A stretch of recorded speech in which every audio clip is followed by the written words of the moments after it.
Hola, hola, ¿qué tal? ¿Cómo estás? Qué gusto poderte saludar el día de hoy. Ya estamos iniciando un nuevo capítulo de nuestro podcast Un Guajiro en La Paulista. Vamos a conversar con Yari y te estoy dando la más cordial bienvenida al podcast. Muchísimas gracias por venir. Muchas gracias a todos tus seguidores también. Muchas gracias para ti, por haberme Bueno, invitado. un placer, un placer. Vamos a conversar unas cuantas cositas el día de hoy. Yo siempre empiezo la dinámica, tú sabes, de qué parte de Cuba eres y hace qué tiempo estás acá.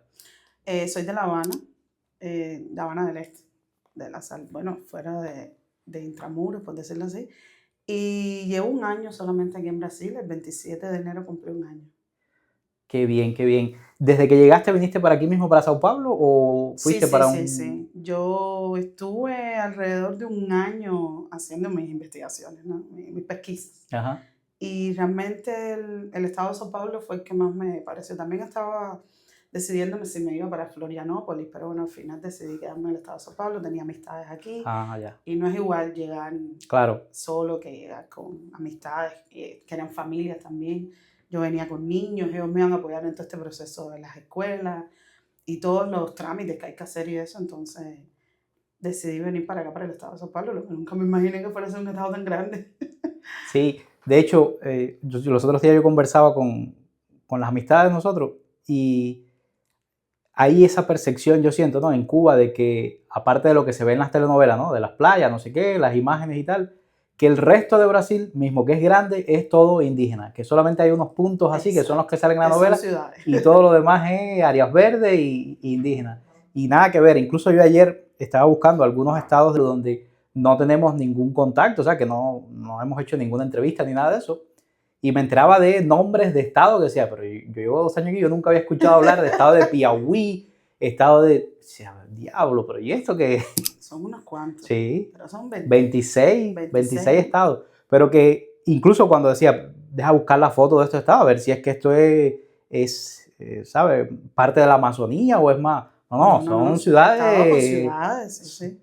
Es y es increíble. tremendo. A ver, también, ¿qué es lo que pasa? Nosotros venimos de una isla. Eh, La percepción geográfica de nosotros es pequeña. es exactamente. Nosotros, no sé, para nosotros Cuba es el mundo, es grande, tiene varias provincias, es grande. Por ejemplo, cuando tú vas para Oriente, que tienes que atravesar Camagüey, tú dices, pero esto no tiene fin, Eso, esto no exactamente. llegamos.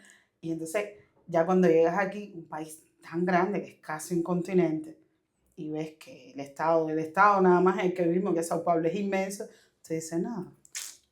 Es más grande que Cuba, esto solito aquí. Sí, sí. Yari, cuéntame un poco del proyecto que tenías en Cuba, del podcast que empezaste en Cuba, porque eres del medio, para ir aterrizando un poco a lo que hacemos el día de hoy, o sea, actualmente. Háblame de ese proyecto que iniciaste, que me compartías, que era sobre la sexualidad y estas cosas. ¿Cómo inició eso? ¿De qué se trataba? Después de la post-COVID, yo entré a unos grupos de sexualidad y eso, más por una cuestión de educativo, ¿no? Uh-huh. De aprendizaje. Y conocí personas espectaculares en un proyecto que existe en Cuba, que también es de Oquín, es uno de los creadores, que se llama Sexualmente. Ellos están en Instagram y tal, y tienen varios grupos de WhatsApp, donde comparten contenido súper informativo, muy bueno. Y ellos tienen un grupo aparte, que es como un chat para Uh-huh. interactuar, y ahí conocí personas espectaculares de todo el país, personas de Santiago, de Camagüey, Santi Espíritu. Y nosotros aparte creamos una amistad mucho más allá del grupo y creamos otro grupo que actualmente funciona, se mantiene, son mis amigos del resto del país. Y entonces de ahí surgió que cada vez que había alguien que tenía alguna duda dentro de este chat que te comentaba, yo a veces mandaba audios de mis experiencias, de las Claro. cosas que había leído, de mis conocimientos. Y empezaron a decirme, me gusta tu voz, que bien se escucha, que bien modulas, ¿no? Se escucha súper bien. ¿Y por qué tú no te dedicas a eso?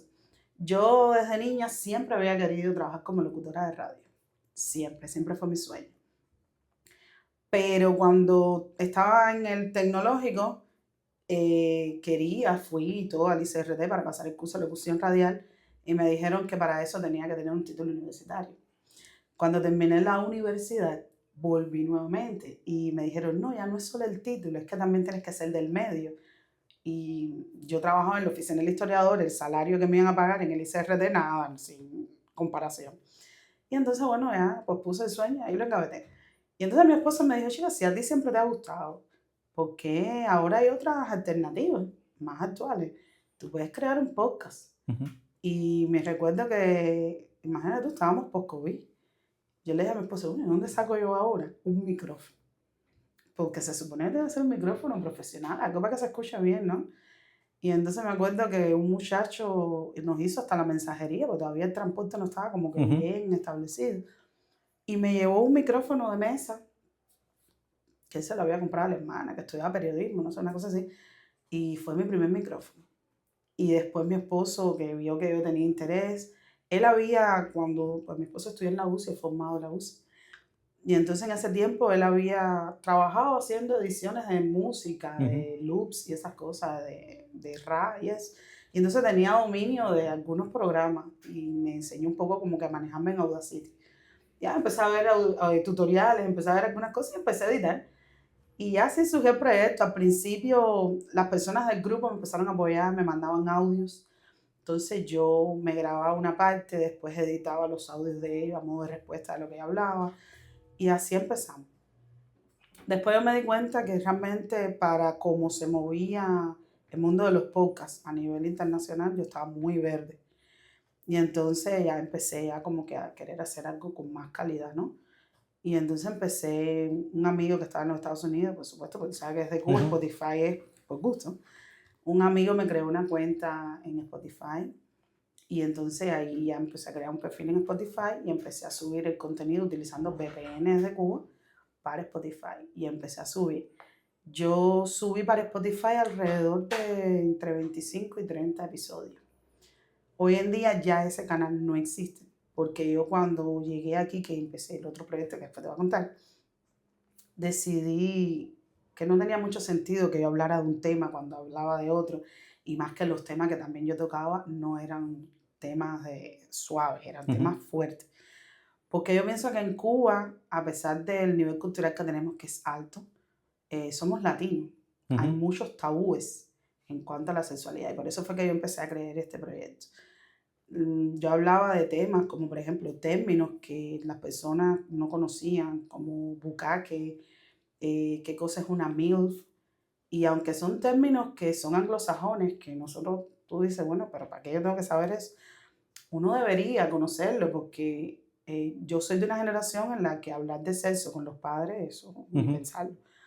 Pero yo tengo hijos Ujú. y la generación de ahora no Nada que tiene ver. pena de hablar de nada y te hacen cada pregunta que tú te quedas, bueno, espérate, déjame investigar para poder. Entonces un poco como que ese era el objetivo, era educativo. Hubo muchas personas, incluso me acuerdo que el primer episodio que yo subí era sobre el mundo swinger. Muchísimas amistades me escribieron, tú eres swinger, pero tú no estás casada. Pero y Frankie, que es mi esposo, a ver, eso es contenido. El mundo swinger es un mundo donde no tiene nada que ver conmigo. Yo no soy swinger, pero hay que saber que eso existe y que en Cuba incluso hay bares Ujú. y hay lugares donde esa comunidad se reúne. ¿Me entiendes? Y eso se llama educación. No hay que horrorizarse, que uno no lo practica son otros 20 Claro, pesos. claro. No, y es respetable para cada, los intereses de cada uno. Pero sí coincido en que como fenómeno social, si está presente, ¿por qué no? O sea, Es saber, forma exacto, parte de la sociedad. es saber. Entonces, dentro de este grupo que te comenté, que creé amistades muy fuertes, había una sexóloga que estaba haciendo su doctorado y ella me apoyó muchísimo con el contenido. También por mi trabajo conocí a otro especialista que él sí trabaja directamente con terapia de Ujú. pareja y esas cosas. Y es decir, me fueron ayudando en muchas cosas que yo no tenía conocimiento, porque una cosa es lo que uno lee en internet y otra cosa es lo que un especialista maneja. Claro, Es claro. diferente. También me orientaron a algunos sitios que sí eran más reales, es decir, más verídica la Ujú. información que en cualquier otro lugar. Y me llama la atención que después de esto me pasó un fenómeno súper cómico. Yo me convertí en la oreja de muchas personas que me escribieron, que salían, me escuchaban a mí hablando de esos temas en el grupo y me escribían al privado por temor, ¿no? Claro, claro. A que nadie supiera. Y me planteaban cada caso. Hacían sus confesiones. Que yo decía, ay, espérate un momento, ¿qué contesto? Y entonces yo me auxiliaba de estas personas que te comenté y para poderles dar un consejo y en casos muy serios recomendarles que fuera a ver un especialista, porque yo realmente no lo soy. Yo soy creadora de contenido. Claro. No es que yo corto y pego la información porque yo me preparo para poder hacer el podcast, pero tampoco puedo decir que yo soy especialista en el tema, como para darte una consulta. Claro, ¿Entiendes? claro. Y eso, y así, me gustó muchísimo el proyecto. Después mucha gente me animó, pero no te quedes en solo el audio, pasa los videos. Para mí eso fue traumático, porque yo tengo un problema, ahora yo me siento más confiada, pero yo tengo un problema serio con las fotos. Desde niña no me gusta tirarme fotos, no me gusta grabarme. Eso que tú ves las personas que es todo el tiempo haciéndose selfie, voy aquí una foto. No, yo las básicas, las necesarias, las documentales para documentar que fuimos a tal lugar, pero yo no vivo arriba de eso, no me gusta, nunca me ha gustado. Creo que siempre a veces la cara me sale como de caballo, yo no sé, en la foto. Qué horrible, ¿no? Y si te cuento la foto que me tiraba aquí para la federal y esas cosas, no. Vaya, tú miras eso y te dices, está loca, ¿de qué manicomio se escapó? Y no, comiquísimo. Entonces no me gustan las fotos, nunca me han gustado los videos. Y entonces, bueno, dije, tengo 2 amigos que fueron los que me ayudaron, los que puedes ver en los videos, que me ayudaron con todo este proyecto. Y me dijeron, dale, chicas, sí, vamos. Y yo dije, bueno, pero ¿dónde lo hacemos? Porque un podcast tampoco tú lo puedes grabar en la esquina de un parque, ni donde quiera, porque el cubano es muy discreto. La gente automáticamente está mirando que tú estás hablando. Claro. Y más el contenido de lo que vamos a hablar. Y entonces una amiga también de ese grupo nos dijo, bueno, mira, yo puedo prestarle, yo trabajo en un bazar, yo voy a hablar con los dueños, y al final eso genera publicidad para el lugar, y pueden grabar ahí. Y entonces los 5 videos los hicimos en el Bazar Mati, que es en Obispo y San Ignacio. Y todos los sábados íbamos a grabar, o sábado o domingo, dependiendo de la disponibilidad que teníamos de tiempo. Y aquello fue una experiencia espectacular, lo de los videos. Ya, pero cuando yo veía el resultado, yo decía, Dios mío. Y yo me criticaba y yo decía, pero ¿para qué te moviste así? Pero esa mueca que hiciste hasta acá, pero no deja de mirar a la cámara. Entonces yo como que la mayor crítica que tengo soy yo misma. Yo me daba muy duro, bastante. Y para mí fue muy traumático esto de hacer los videos de YouTube. Ya ahora no, ya yo estoy ya en un plan que... Ya fluye. Ya da igual. Sí, y muchas veces uno se convierte en el máximo crítico de uno mismo y al final termina pasando por alto de que hay detalles que uno ve, porque uno lo hizo, que prácticamente nadie se da cuenta, a no ser que sea especialista en el tema. Exacto. Y el especialista en el tema no está en ese detalle de, mira, te faltó esto aquí. Claro, o sea, él se da cuenta de que tú no eres especialista y obvio va a cometer errores. O sea, la persona que ya sabe no está juzgando, ¿no? Exacto. Y el que no tiene idea, pues ni lo ve. Exacto. Y uno mismo entonces empieza a juzgarse. Y deja de hacer cosas porque yo misma me arrepiento de haber hecho más videos. Me arrepiento muchísimo. Y fue una cuestión más de complejo, que si estoy gorda, que si los pelos, que las cejas. Ay, Dios mío, no te sacaste las cejas. Te habrás afeitado los pies. Uno se pone a pensar, y más las mujeres, tú sabes. Y yo misma, yo me critico muchísimo. Y uno se pone a pensar, Dios mío santo, se te ve la licra debajo del vestido. Todos esos disparates yo me ponía a pensar y decía, y ahora hoy en día me doy cuenta que perdí bastante tiempo. Y no, cosas que pasan. Pero no me arrepiento del proyecto. El proyecto para mí fue espectacular. Gané unos amigos que hoy en día yo sigo aquí en Brasil y nos hablamos y nos escribimos y yo estoy muy al pendiente de la vida de ellos. Y lamento muchas veces no tener más tiempo para hacer más cosas, porque antes nosotros hacíamos unas dinámicas, nos poníamos a jugar, a hacer muchas cosas que todo quedó, tú sabes, post-COVID. Claro, sí. Que quedaron todas esas dinámicas. Pero ya la mayoría hemos emigrado, nos hemos dispersado. Ya cuando uno emigra, el tiempo realmente es otro. La gente no, yo también pensaba, sí, claro, cuando mi familia y amistades, es que no tengo tiempo en él, sí, claro.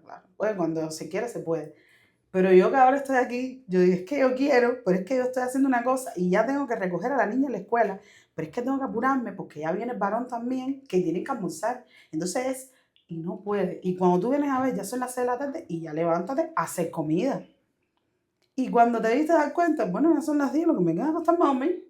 Exactamente. Y se te va así el tiempo. Y yo no quería creerlo, pero realmente es verdad. Sí, y la percepción que uno tiene está definida por el contexto en el que se mueve, ¿no? Y desde que uno tiene una percepción, de cómo es el resto del mundo sin haber ido. Pero cuando estás de este otro lado, pues la percepción cambia completamente. Exacto. Es normal. Vaya, a todos yo creo que nos ha pasado eso en determinado momento. El ritmo de vida cambia. Cuéntame un poco de los primeros momentos cuando llegaste acá. Lo primero que tuvieron que hacer, tú y tu familia, o sea, las primeras cosas. Porque en tu caso me comentabas que tú trabajas para una empresa extranjera. Entonces, quiero que hablemos un poquito sobre esa parte antes de continuar en el tema de la formación, de la mentalidad y eso. Pero cuéntame un poquito de esos primeros momentos, las primeras cosas que tuvieron que hacer, quizás las anécdotas esas chistosas que uno comete o uno hace cuando llega aquí, que termina siendo anécdotas de la vida después. Háblame de eso. Bueno, para mí la llegada aquí fue muy, por decirlo así, traumática. A mí me costó mucho trabajo al principio adaptarme, porque te lo comenté. Yo soy una persona muy comunicativa, a mí me gusta conversar. Y el tema del idioma, y eso de tú te sientes que tú estás hablando, le estás tratando de explicar a la persona y la persona no te entiende. Pero además, después en la escuela, por investigaciones que hice, el brasileño no tiene ningún interés en entenderte muchas veces.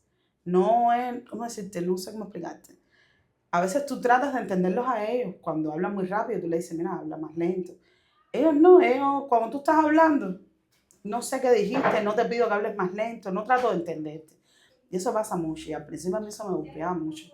Porque yo me sentía, el portugués es un idioma bastante similar al español, pero yo me sentía en China, de que yo no entendía, tú sabes lo que es nada.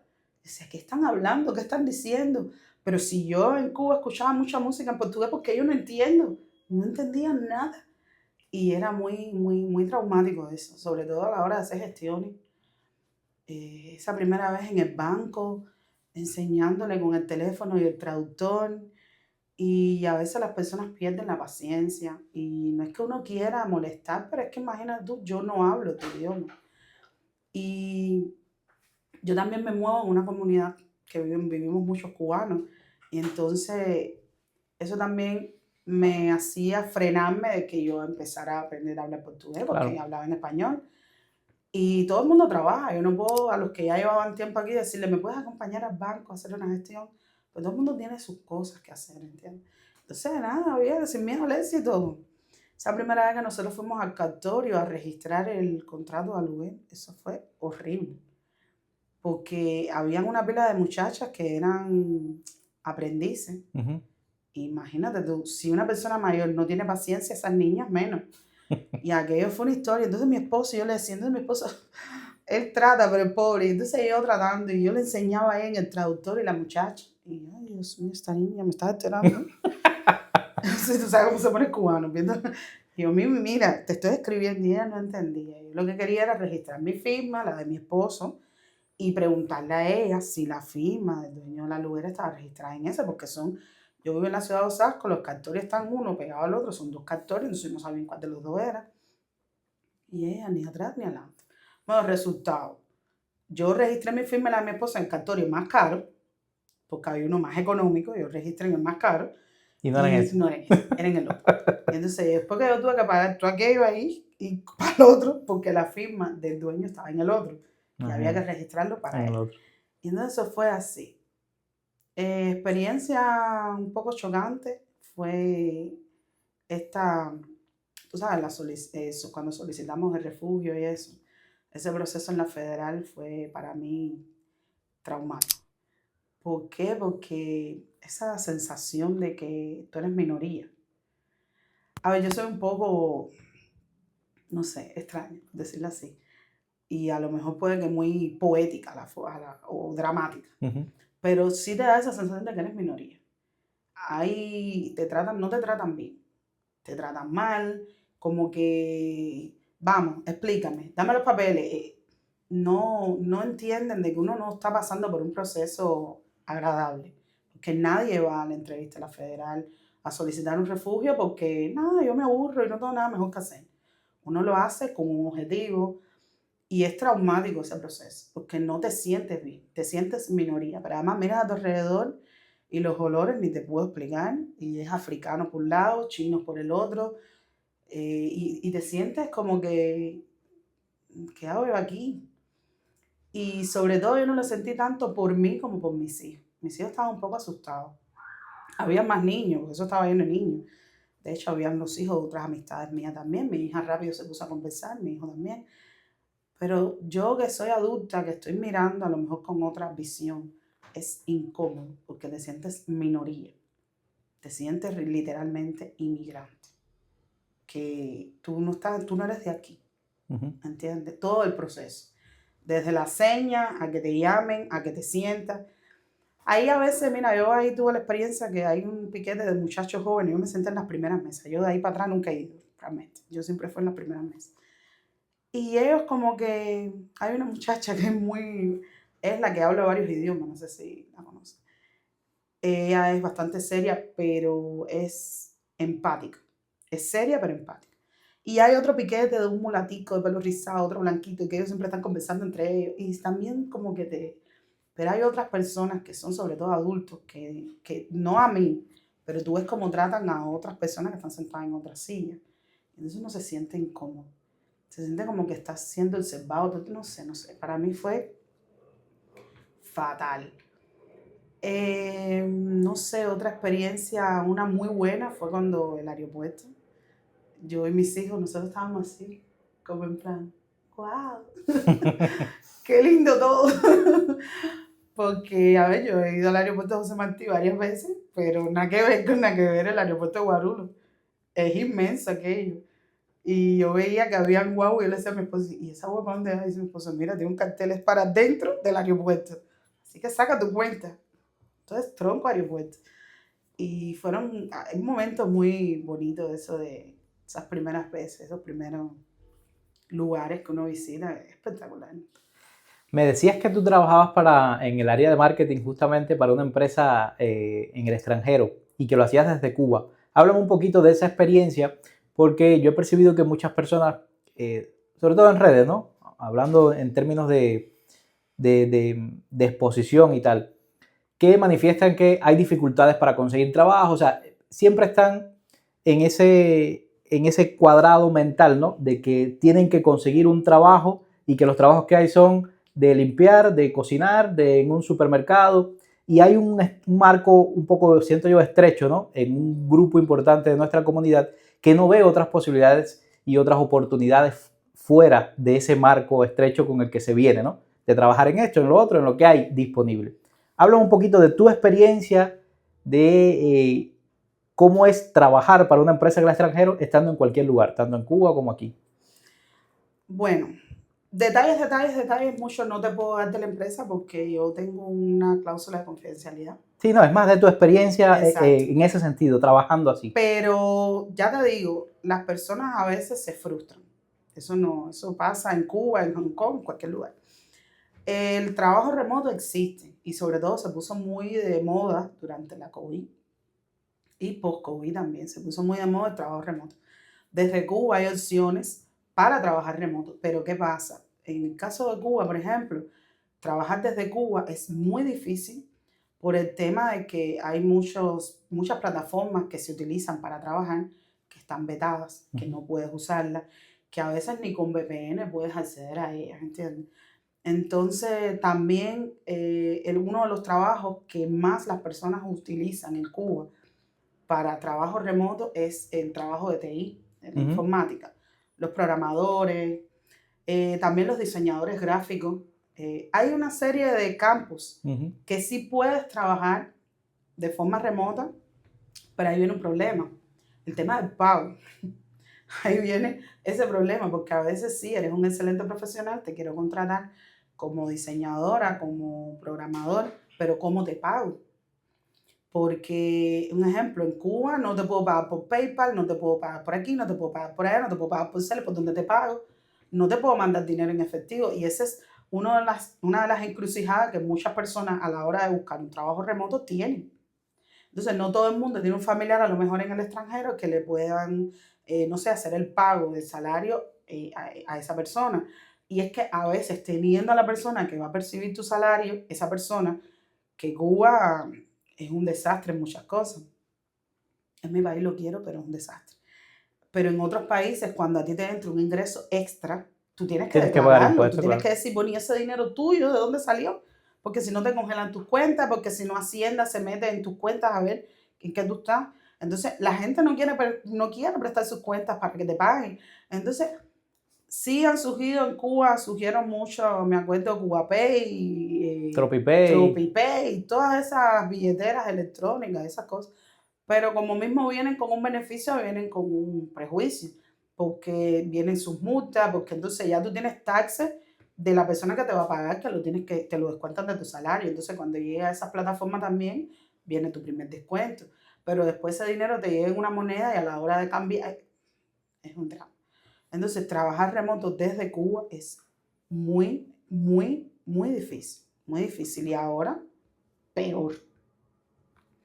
Ya aquí en Brasil, yo digo que las personas, los cubanos que llegamos aquí, tenemos, a ver, no podemos, yo no te puedo decir 100% que hay un abanico abierto de posibilidades, pero hay que buscar, porque trabajo remoto hay. ¿Qué pasa? Que, por ejemplo, buscar trabajo remoto desde casa aquí en Brasil, el mercado laboral brasileño, no dicho por mí, por amistades que tengo que son de aquí, que nacieron aquí, es difícil. Porque aunque ponen la convocatoria ahí, tú la ves y tú aplicas, no, eso no garantiza en nada que tú trabajes. Entonces, pero sí hay, opciones hay. Opciones hay, un ejemplo, nosotros que somos hispanohablantes, hay muchísimas plataformas de trabajo remoto para Argentina, para Chile, para España. ¿Qué pasa en el caso de España? Que tienes que ajustarte al horario de ellos, entonces tienes que trabajar con 6 horas de diferencia, trabajar de noche y cosas así. Y bueno, eso depende de tu disponibilidad o de tus ganas de tener o no un trabajo. También a mí me ha golpeado mucho que cuando nosotros estábamos en Cuba, eh, nosotros, ¿cómo decirte? Esta burbuja en la que nosotros estábamos, no, ya yo tengo un título universitario, yo soy máster, yo soy doctor, tengo un posgrado de no sé qué, pensamos que ya con eso nosotros tenemos un currículum. No. A mí aquí la vida me ha demostrado que el mundo gira en otro sentido en el que girábamos nosotros. Aquí te lo digo porque me ha pasado un título, no es que la Universidad de La Habana no sea una universidad reconocida a nivel mundial, perfecto, pero aquí se piden certificaciones internacionales. Si tú vas a ser desarrollador, tienes que tener certificaciones, no sé, de Google, tienes que tener certificaciones serias, no de, sí, tú puedes haber pasado un posgrado en el instituto no sé qué de tu país, pero eso no clasifica para cómo se mueve el mercado laboral hoy en día en la actualidad. Y eso pasa en todos los niveles. Y hay muchas personas que están ahora en este proceso de la revalidación justamente para eso, para trabajar aquí en Brasil, pero eso no te garantiza que el día de mañana tú te vas para España y eso aplique allá, ¿entiendes? Yo pienso que hay que buscar opciones de cursos y en plataformas que tengan reconocimiento internacional. Que tú estés parado en Brasil, en España, en Chile o Argentina y todo el mundo entiende la validez de eso. En el caso de Brasil me llama mucho la atención que en el resto del mundo todo el mundo sabe plataformas como Coursera, como Udemy, Ujú. que son plataformas serias. Y aquí esta gente, las certificaciones de esas plataformas, sí, y es un plan, ¿entiendes? Entonces ya te digo, cada país también tiene su... Yo te hablo de mis experiencias aquí en Brasil porque es donde estoy. Y me ha pasado, se quedan, bueno, yo estoy estudiando en Coursera haciendo psicología positiva. ¿En qué? Hay una plataforma que se llama Coursera que da cursos gratuitos con certificación internacional de universidades de los Estados Unidos, profesionales de ese país, que es un país, y tú no sabes cuál es, no. Udemy, que es internacional también, que da unas certificaciones espectaculares. Entonces uno como que el currículum de uno tiene que darle una revisada de cómo uno lo trajo de Cuba, porque aquí los tiros se mueven de otra manera. Y eso a la hora de un trabajo remoto influye muchísimo. No solo para Brasil, sino para cualquier otro país.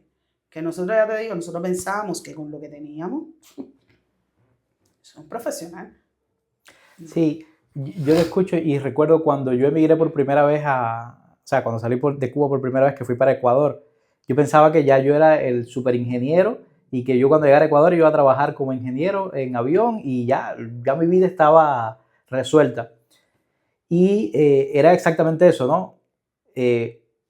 Por la manera en la que uno vive y donde uno vive, como ley filosófica, uno piensa como vive, ¿no? Exacto. Entonces uno piensa que ya, el resto del mundo se mueve a esa misma velocidad.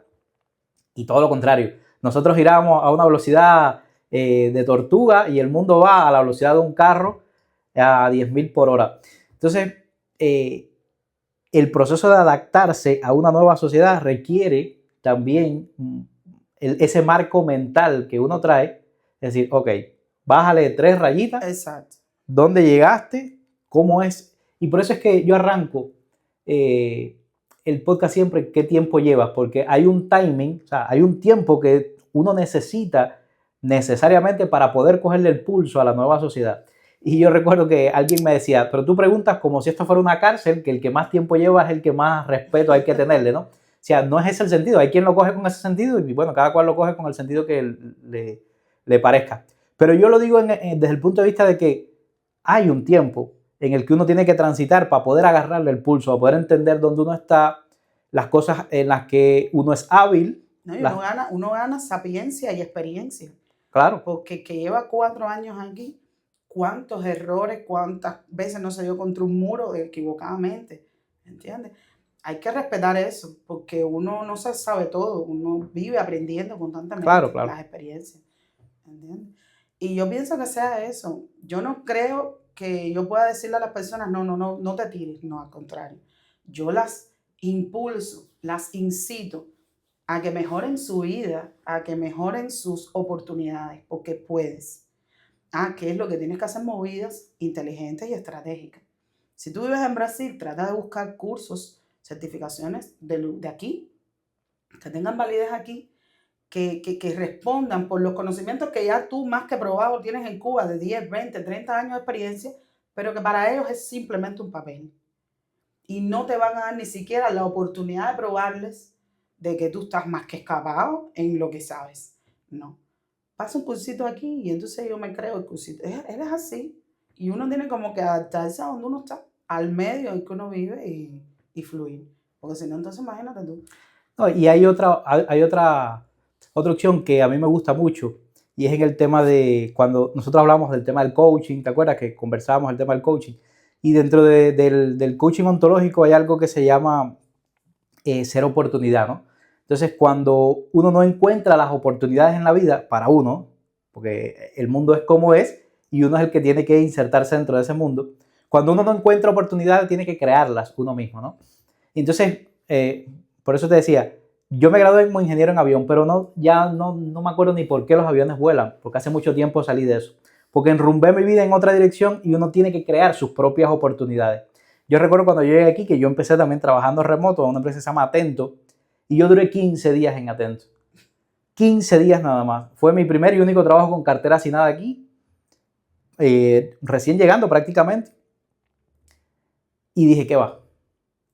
No, mi forma de ser, mis intereses no están alineados con esto. Yo voy a crear mis propios trabajos y mis propias oportunidades. Y muchas veces el reinventarse requiere eso. Es decir, ¿en qué soy bueno? ¿Qué habilidades tengo? ¿Cómo se mueve este mercado aquí? Y cómo yo puedo insertarme en eso y sacar provecho. Y por eso a mí me gusta mucho este tipo de intercambios porque yo he conocido personas que son médicos, por ejemplo, y trabajan aquí armando muebles ¿cómo es que le dicen aquí? Sí, pero que es los... O sea, mercería, trabajan en mercería. Pero no directamente haciendo los muebles, sino montándolos, como montadores. Que eso es algo que en Cuba no existe porque no hay muebles de ese tipo, ni la dinámica es así. Sin embargo, son buenos en las manualidades o vieron un nicho de mercado, se montan ahí y viven de eso.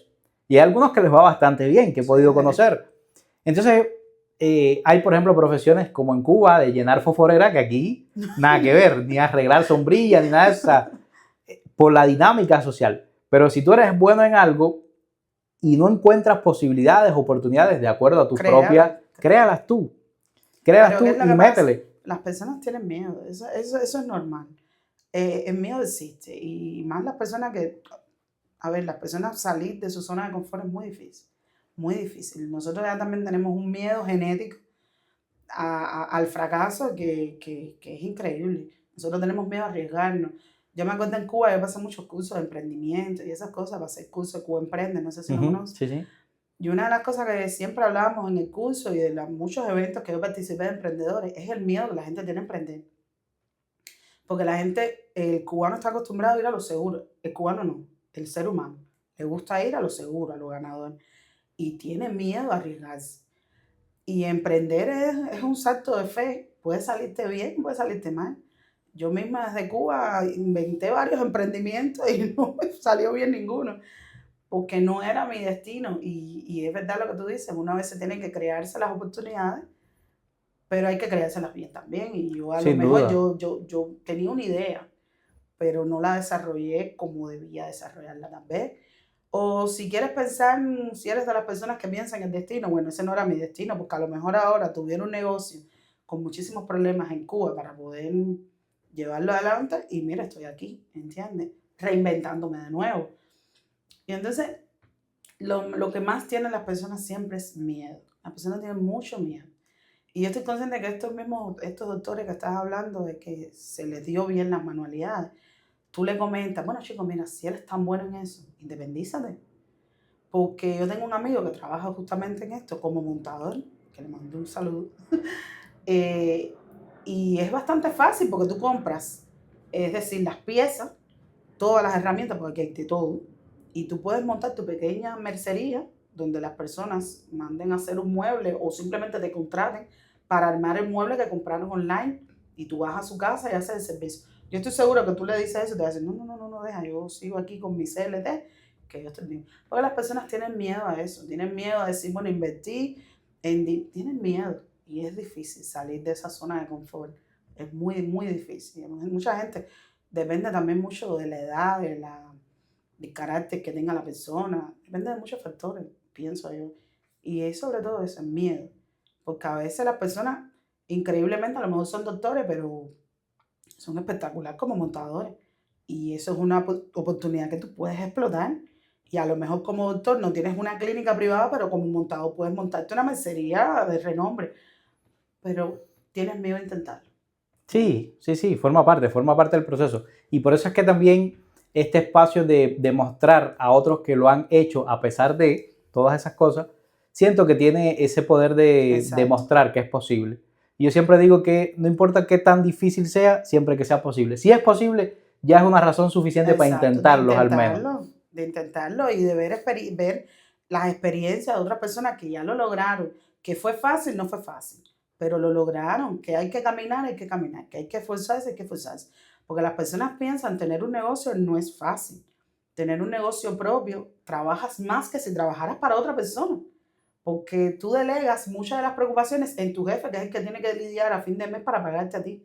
Cuando tú tienes un negocio, tú eres todo. Ujú. Tú eres el eje central de un negocio. Tú tienes toda la responsabilidad y cuando tú estás emprendiendo, tú trabajas más que cuando trabajabas para otra persona. ¿Entiendes? Y se puede, porque además no hay nada más gratificante y genial, espectacular, que ser tu propio jefe, gestionar, manejar tu tiempo, tus ingresos, tu salario. Bueno, hoy voy a cerrar por un mes porque estoy bien, los ingresos han sido espectaculares, no voy a trabajar por un mes, me voy de vacaciones, ¿entiendes? Y es gratificante eso, poder decir, ¿no? Me compré una casa, me compré un carro con mi sacrificio de mi negocio, con los ingresos, los beneficios de mi negocio.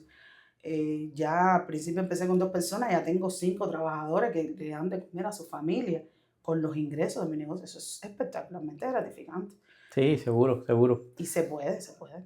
Yo he visto aquí muchos videos de pizzerías y tantas cosas que Ujú. han montado aquí. Se puede, que se puede, se puede.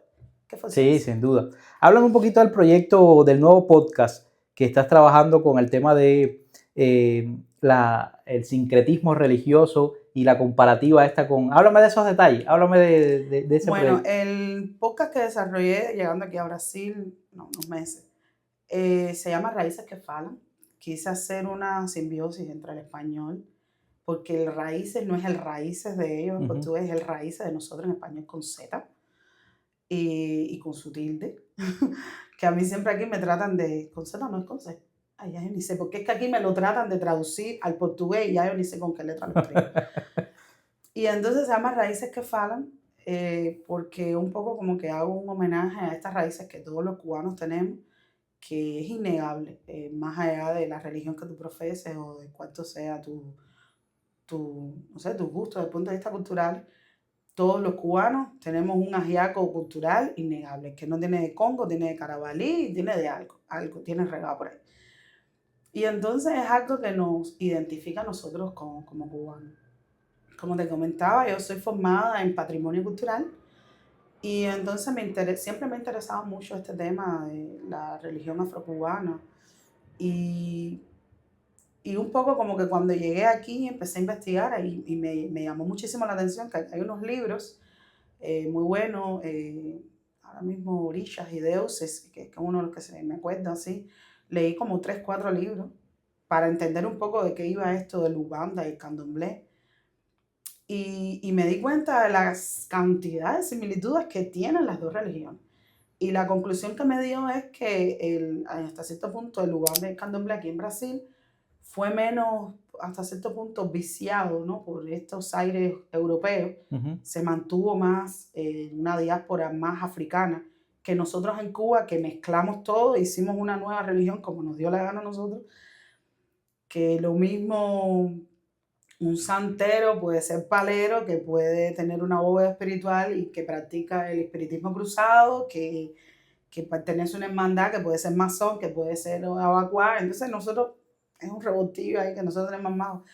Y me llamó mucho la atención de que muchas de las leyendas son similares. Cambian a veces los personajes, quién hizo qué y quién dijo qué, pero es la misma leyenda que tiene la misma enseñanza. Me llamó mucho la atención que hay muchas ceremonias, por decirlo así, muchas ceremonias que se hacen aquí que no tienen nada que ver con las de allá.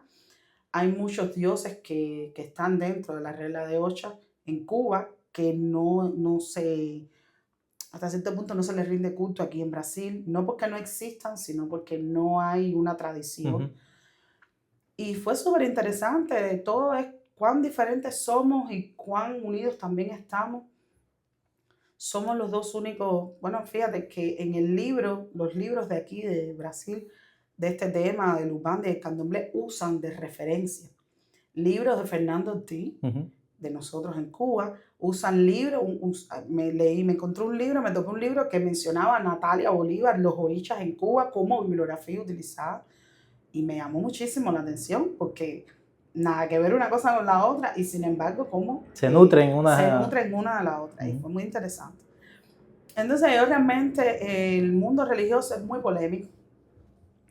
polémico, unos dicen una cosa, unos dicen otra, la comunidad de religiosos de Estados Unidos, de México, de Colombia, porque es decir, la religión yoruba cubana se ha expandido por toda Latinoamérica. Claro. Y entonces todo el tiempo encontrándose, a mí eso no me gusta, yo soy alérgica a las polémicas, no me gustan las polémicas. Y entonces un poco que yo lo que quería era evidenciar las enseñanzas que hay detrás de estas leyendas. Por eso hablo de raíces, porque pienso que las raíces, esas cosas que nos enseñó la abuela, que no sé, tú sabes que a veces las personas mayores, de oler el aire, ahorita va a llover, decimos, que va a llover en el sol, que va a llover, que yo te lo digo, que va a llover y llueve. Cosas así, no andes descalza que está tronando, todas esas enseñanzas.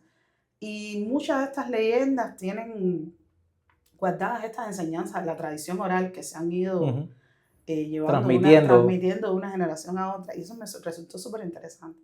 Y por eso empecé con para mí el contenido del podcast es profundo. Trato un poco que hacerle un homenaje a esas raíces que tengo africanas también, por parte de mi papá.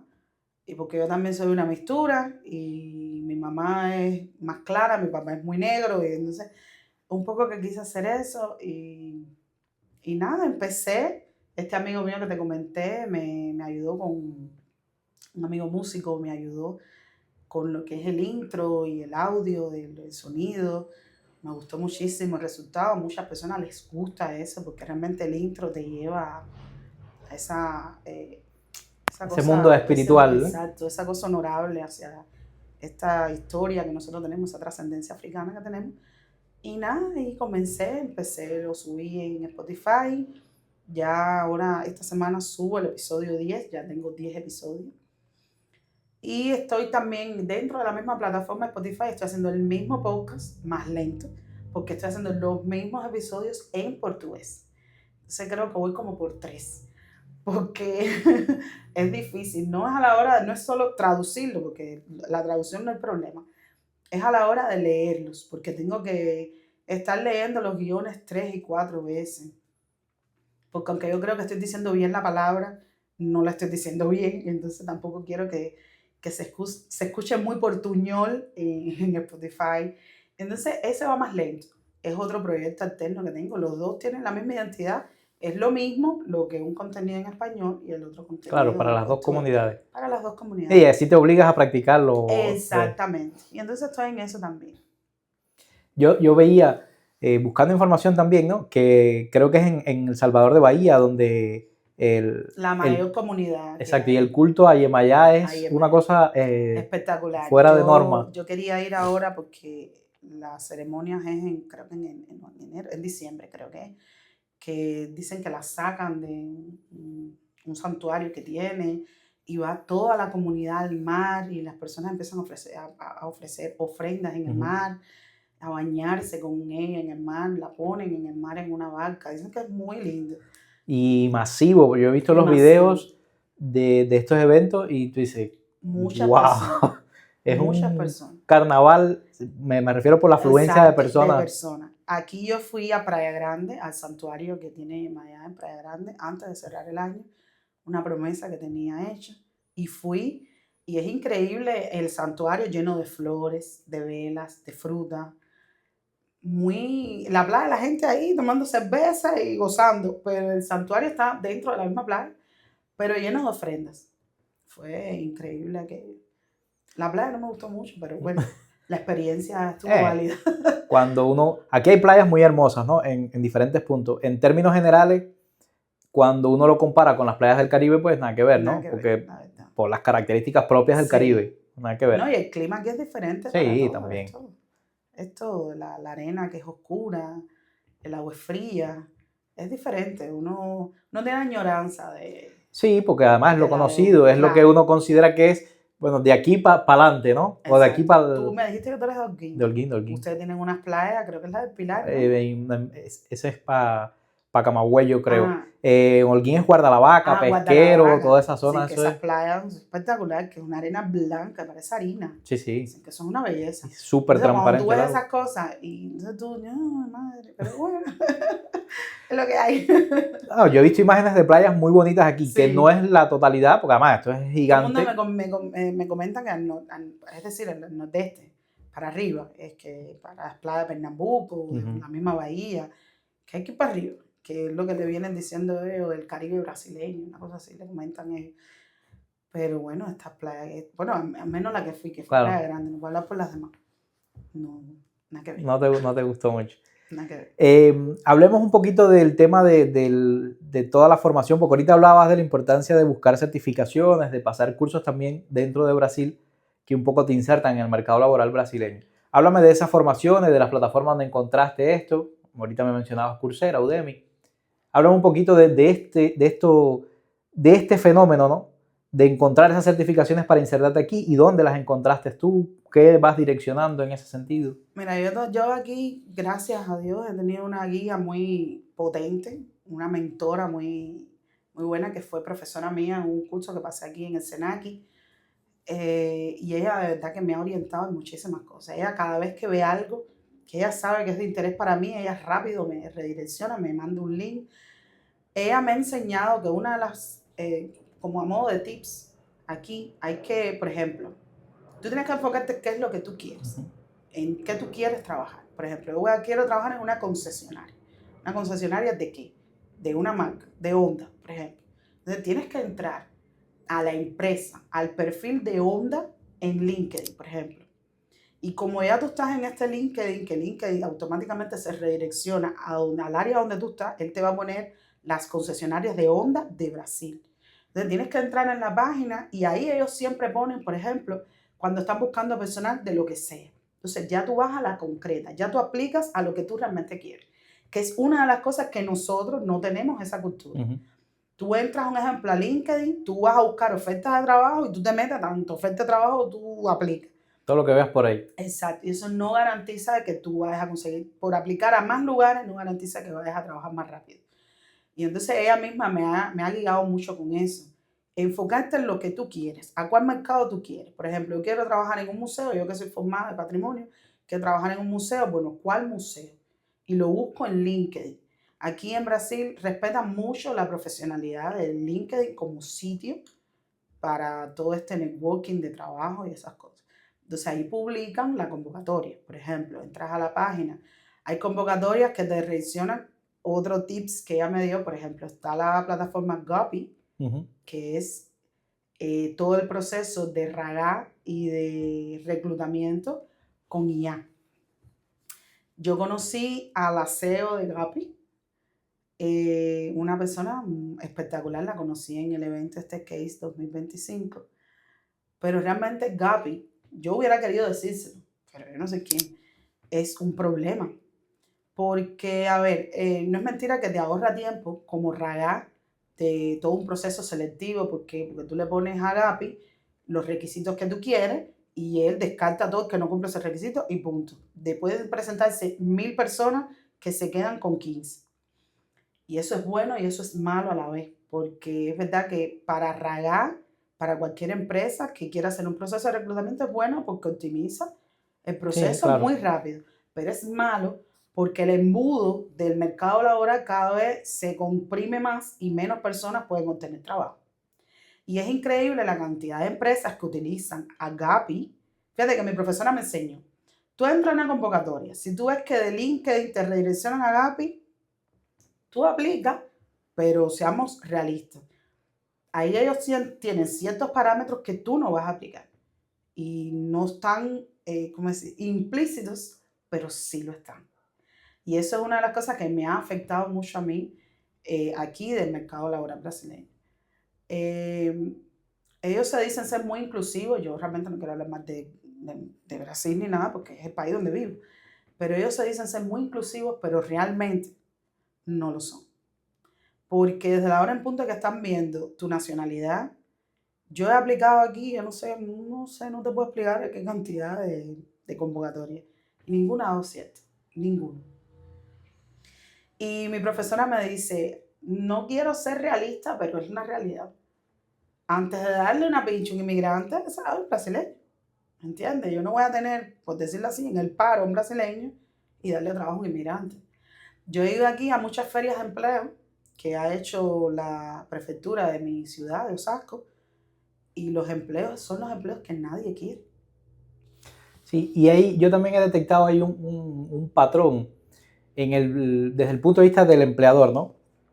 Cuando ven que una persona está sobrecalificada para el puesto que ellos ofrecen, No te no contratan. de entrada porque saben que tú tienes más aspiraciones. Exacto. Porque si encuentras una posibilidad más alineada a tu perfil, vas a dejar eso. Y eso también pasa. como reclutador, a él lo que le interesa es una persona que cumpla con los requisitos, que pueda hacer el trabajo y que se mantenga ahí. Y que perdure en el tiempo. Entonces, eso también, y es algo que incluso yo conversaba con Analia, que la entrevisté acá, que es doctora, que ella llegó a darse cuenta de ese aspecto y entonces preparaba su currículum, su hoja de vida, específicamente para el trabajo que quería conseguir y no ponía ni que era doctora, ni que tenía título universitario, nada de eso, 12 grados. Si quería aplicar para un supermercado, que fue el caso específico de ella, mientras le aprobaban la reválida, no, quiero trabajar aquí de cajera en un supermercado, ponía 12 grados, trabajé como no sé qué en una MIPYME en Cuba, o sea, un perfil que fuera solamente para eso.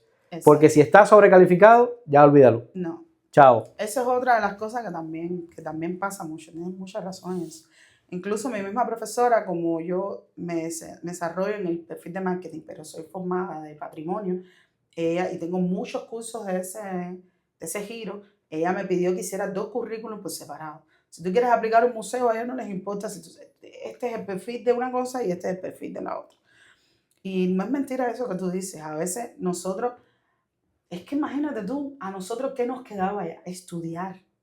Claro. Estudiar, pasar cursos, posgrados.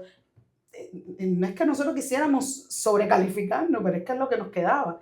Esa era la implicación del éxito en Sí, Cuba. el marco mental ese de que Exacto, mientras más estudies, exacto. más... Mientras más estudias, más posibilidades vas a tener de trabajar en una firma, de viajar, ¿entiendes? Entonces, ¿qué te quedaba a ti? Estudiar. No es que yo quiera haber pasado 150 cursos. Y también, ¿qué pasa? Yo me supongo que hay personas que a la hora de tú empezarte a quitar cosas, es un poco chocante, porque mira que tú le dedicaste tiempo, porque una maestría no es cosa poca, son 2 años. Un doctorado no es cualquier cosa. Entonces, irte quitando cosas para bajarte, para poder trabajar, también es un poco frustrante para un profesional. Y es justamente una de las cosas por las cuales yo he percibido, ¿no? Y te lo digo desde la experiencia de ayudar a las personas a crear currículum, ¿no? Para postularse a diferentes ofertas de empleo, que tienen esa particularidad, ¿no? De que les cuesta mucho despegarse de todo el bagaje, ¿no? Profesional o de certificados o de competencias que han adquirido para poder aplicar. Entonces, por eso es que te lo comentaba, porque le he dicho, mira, el tema es que piensa, si tú fueras el jefe que te va a contratar y tú ves este currículum, tú dices, no, este me va a durar 15 días aquí. No, no es el perfil que ando buscando. Exactamente. Y es una característica que de pronto el que nos esté viendo, que esté llegando, que esté en Cuba, que tenga pensado venir para acá para aplicar, tenlo en cuenta. Haz al final lo que te dé la gana, pero tenlo en cuenta También. porque hay esa particularidad. Y yo conversaba con un amigo programador que es socio en la empresa, que él decía que mientras más calificado estás, pues más pequeño se hace tu mundo de posibilidades laborales. Justo por eso, ¿no? Él lo dice desde la otra óptica. Mientras más profesionalizado, mientras más alto es tu perfil dentro de un área específica, menos oportunidades laborales tienes. Entonces a veces hay que despojarse de eso con el objetivo que uno tiene. ¿Qué es lo que quieres? ¿Conseguir un trabajito mientras tanto? Ok. Ese mientras tanto, quítale todo lo demás porque si no... Ya, la facultad y si puedo hacer el trabajo perfectamente. Si quieres aplicar a un supermercado, yo fui almacenero en una MIPYME en Cuba, tengo 12 grados, no más que eso, y bajo perfil, para que puedas entrar. Ya después entonces ya tú vas viendo cómo va funcionando, pero creo que eso es un detalle que nosotros pasamos por alto cuando llegamos, porque pensamos que mientras más cosas le pongamos al currículo, mejor. oh, tú eres el bárbaro Porque aquí. Es la costumbre que nosotros tenemos. A ver, nosotros estamos viniendo de no sé cómo explicarte, de una cultura, una sociedad diferente y hemos entrado al mundo capitalista, que las competencias aquí son totalmente distintas. Aquí el mundo fluye de otra manera y tú tienes que seguir el curso porque si no te quedas atrás. Y entender las reglas del juego, cómo funciona. Exactamente, cómo funciona el juego. Es así, es así, es así. ¿Algo más que quieras agregar ahí? Hemos conversado unas cuantas cosas diferentes. Unas cuantas. Bueno, creo que una de las cosas que más también quería hasta cierto punto que tú, es decir, que me invitaras y tal, es comentarte esto como me habías comentado, lo del coaching. Ahora estoy en proceso de certificarme con el IBC porque quiero certificarme como coach. Después quiero tomar otras certificaciones también, sobre todo que tengan valor, lo que te comentaba, internacional y en toda Latinoamérica. Estoy haciendo un curso de liderazgo también con el BID, que es el Banco de Desenvolvimiento Interamericano. Sí, porque aquí, como sí, te lo cámbialo. estoy diciendo en portugués, ya me perdí como lo traducí en español. Estoy haciendo también en el SENACI un curso de mediación de conflictos. Entonces estoy en todo esto, pasando también un curso de psicología positiva, porque quiero realmente hacer algo bien hecho. Quiero prepararme en varias áreas para un poco como que sustentar este trabajo de coach, un trabajo serio, un trabajo, hacerlo bien bonito y estar bien preparada para eso. Y entonces los objetivos, mi diferencial en lo que yo quisiera realmente trabajar, porque realmente es lo que me gustaría trabajar, yo quiero trabajar todo este tema del duelo migratorio. Me interesa mucho, quiero prepararme desde el punto de vista legislativo, quiero prepararme un poco como que también conocer el derecho laboral aquí en Brasil también. Quiero prepararme en varias áreas, porque realmente me interesa mucho apoyar a las personas en este proceso del duelo migratorio. Entonces, nada, después que conversé contigo, creo que te había comentado, activé mi canal de YouTube de nuevo. Estoy empezando a subir contenido de nuevo. He creado un perfil que se llama La Maleta Invisible, que para mí la maleta invisible es un concepto desde el punto de vista social, cultural, psicológico, de todas las cosas que tú guardas ahí. Yo tengo una frase que dice que la maleta invisible no es esa que tú hiciste el check-in en aduana, ni que declaraste en tus papeles en inmigración. Es esa maleta que tú traes que nadie ve y en donde ahí guardaste tantas cosas que tú no puedes contarle a la gente, a tus familiares, a tus amigos que dejaste atrás o incluso a los que tienes alrededor, porque a veces muchas personas sienten que no sé, que es debilidad, y no, eso es un bagaje emocional que todos tenemos, despedidas que no pudimos Ujú. tener, cosas que quisimos decir y no dijimos, cosas que quisimos hacer y no hicimos, miedos y temores, cosas que vivimos aquí y que a nadie le contamos. Porque a veces las personas que yo misma, cuando yo estaba en Cuba, yo siempre he sido muy empática y realmente muy realista. Y mi familia, yo siempre he sido muy observadora y siempre he visto, nunca he visto a mi familia que vivía fuera de Cuba con esa perspectiva de que no, no, para mis primos todo está bien. No, nunca lo he visto así. Siempre he pensado que las personas no te cuentan la mitad de las cosas que pasan. Y lamentablemente el mundo capitalista es duro, el mundo desarrollado es duro, porque no hay esa solidaridad familiar de la que tú estás acostumbrado a tu pedacito, de que tú le tocas a la vecina y con el arroz de aquella, con el aceite de la otra y con el agua de la pila ya tú montaste un arroz. Aquí no. Aquí las cuentas tienen que darte porque puede que tú tengas una pequeña comunidad alrededor tuyo que puede tenderte una mano, pero todo el mundo también tiene sus cuentas por pagar que no paran de llegar. Tienen hijos que atender, familia que mantener, y entonces no siempre podemos tampoco estar de buen samaritano, porque no es que uno no quiera, es que a veces la vida te dice que si te doy lo que tengo, ¿con qué me quedo? Y entonces yo pienso que todo eso lo guardamos ahí. Las personas que llegan a Cuba, que alquilan un carro, llegan con cadenas, con cosas buenas y pretenden ser exitosos cuando realmente en sus países no trabajan en las cosas que dicen, no les va bien, pero tienen que llegar a mi país a pasar un fin de semana, una semana con la familia y todo está bien. Y esa tristeza de lo que tú tienes que vivir, vejaciones y tantas privaciones en donde tú vives, tú no las cuentas. Tú no cuentas las personas que se han ido con supuestos matrimonios, todas las cosas que han tenido que sufrir con esas supuestas parejas que las iban a proveer, que las iban a proteger, que les iban a dar un estatus migratorio y están a golpe de chantaje, 20 cosas que las mujeres han tenido que pasar, los hombres también. Es duro y cada una de esas historias para mí han sido muy impactantes y pienso que las personas a veces necesitan. Yo increíblemente he estado hablando con mis amigos, con mi familia, haciéndole una serie de preguntas sobre este tema de la migración. Y es increíble, he hecho llorar a algunos, a muchos que me han escrito, me hiciste llorar. Paré de mandarte el audio porque estoy llorando. He hecho reflexionar a otros de dónde estaban y dónde están ahora y el camino que han recorrido. Y realmente estoy muy, muy, muy metida en este tema. Realmente me interesa mucho. Porque a veces las personas necesitan que alguien les recuerde el potencial que tienen. Ujú. Y pienso que te agradezco muchísimo este trabajo que ustedes están haciendo. Es un proyecto muy lindo, porque a veces las personas necesitan que les recuerden que pueden. Y que no solo que se vean en otro que lo logró, porque cada quien tiene sus propias, Claro. pero sí se puede. Y no estás solo, ¿entiendes? Y a veces el inmigrante vive muchos momentos de soledad.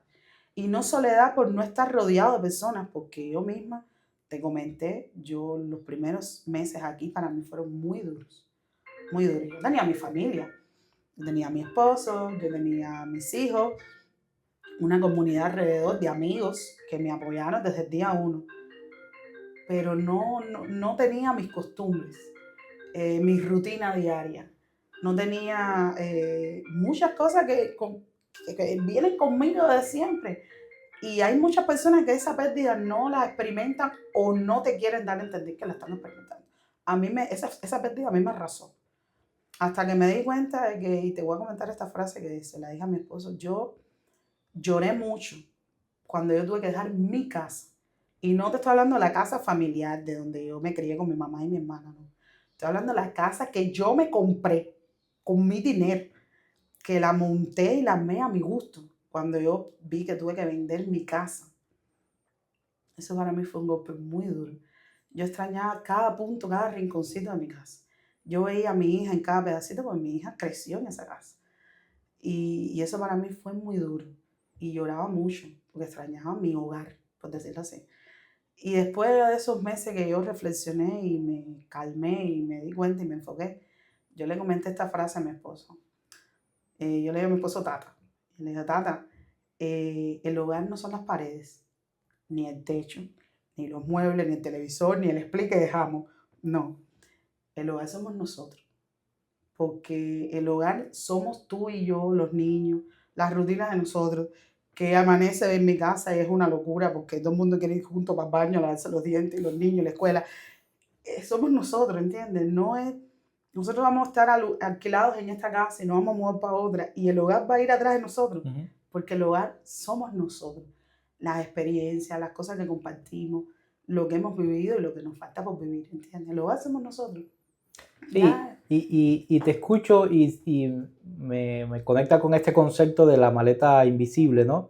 Porque es eso justamente, todo lo que habita, que no se ve dentro de la parte material, ¿no? Exacto. Que sería en este caso las paredes. Y hay una escultura, que ahora no recuerdo el autor, que es ese hombre con una maleta que es la mitad prácticamente del cuerpo y todo lo demás está vacío. Ajá. Y habla justo de ese vacío que habita el ser humano cuando tiene que dejar todo lo conocido para emigrar, ¿no? Exacto.